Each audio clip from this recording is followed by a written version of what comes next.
Mr. Goat Growth. It's good to be back home next week. Yes. Yeah. Coming home. Coming home for homecoming. That's right. That's right. You guys are facing an undefeated Syracuse in the Valley. We're about to carry the crowd ourselves. That's right. That's what I know that Kelly Bryant gets a lot of bad publicity or bad knock around the Clemson area, but if you go back to that year they lost to Syracuse, that was an odd game because Kelly Bryant didn't play. I think he might have tried to go, and they pulled him out the game because his ankle was hurt. And he was our backup kicker too. And we ended up losing the game, 26, 29 or 27, 29, something like that. And the kicker was just missing kicks all night. So if he would have hit them kicks, they would. And the reason why I bring up Kelly Bryant, because that particular year, I think Clemson was the first school in history to beat 5 ranked teams before the end of October. And then they got upset by Syracuse. And that's a game where that's the year they absolutely destroyed Auburn at Clemson, and they had sat Stidham like 30 times or something like that. Yeah, I think it was like 11, I think.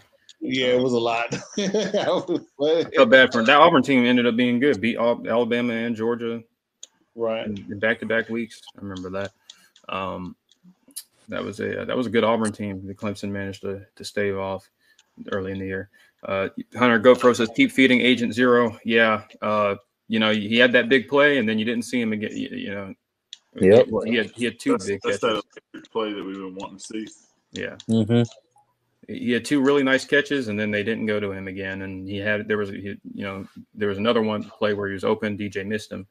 That Nagata play. Whose fault was that? Was that Nagata's fault when he was coming on the slant? It was a little too far. Oh, okay. Yeah. The DJ put it out too far in front of him. Yeah, it was a bad throw. DJ missed quite a few throws tonight that have been a little uncharacteristic for him as of late. He did miss quite a few throws tonight, but I mean, I would imagine it'd feel a little uncomfortable going into a stadium like that. Yeah, I mean, look, how long has it been? Doak Campbell was rocking tonight. How long has it been since you've seen Doak Campbell like that with Clemson? You'd probably have to go back to maybe 2014? 2015? It's been a while. I mean, Florida State kind of, I mean, their fans always show up and stuff like that, but that environment was real tonight. That stadium was rocking. I definitely you out off your game a little. Yeah, for sure. But I think Clemson weathered the storm early well. They kind of got punched in the mouth early by Florida State with that quick touchdown. The stadium was rocking. The fans were involved. Everything was kind of, leaning towards FSU's direction, and Clemson kind of rebounded kind of nicely. They took those first few haymakers from Florida State. They weathered the storm. They weathered the environment pretty well, I think. I wrote for about 5 minutes. Yeah. I was like, oh boy. I saw, but hey, we are now 7-0, right? Or 6-0? 7-0. 7-0 now. Yeah. 13 straight wins. Dang. It's crazy we haven't had a bye week yet.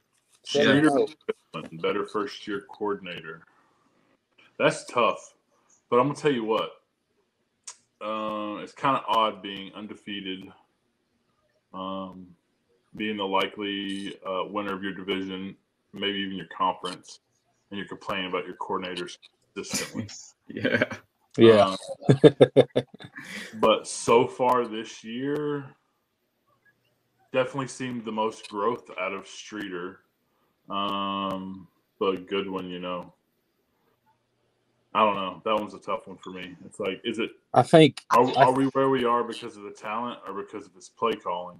You know. Well, I mean, look, Tonight- college football will always and forever be about talent, but there's a lot of examples out there that you can have all the talent in the world, but if the coaching staff doesn't know what to do with them, you're not exactly going to get the job done.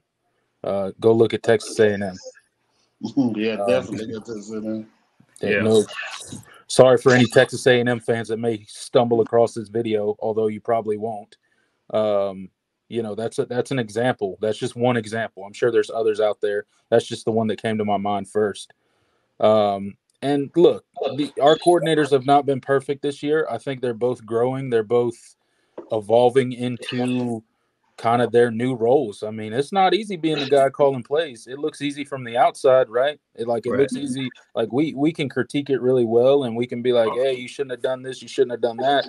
And that's one thing. And then, I wouldn't want to replace a guy like Brent Venables as a defensive coordinator after the numbers and the number of ranked defenses that dude put up year after year. That's a tough act to follow, Yeah.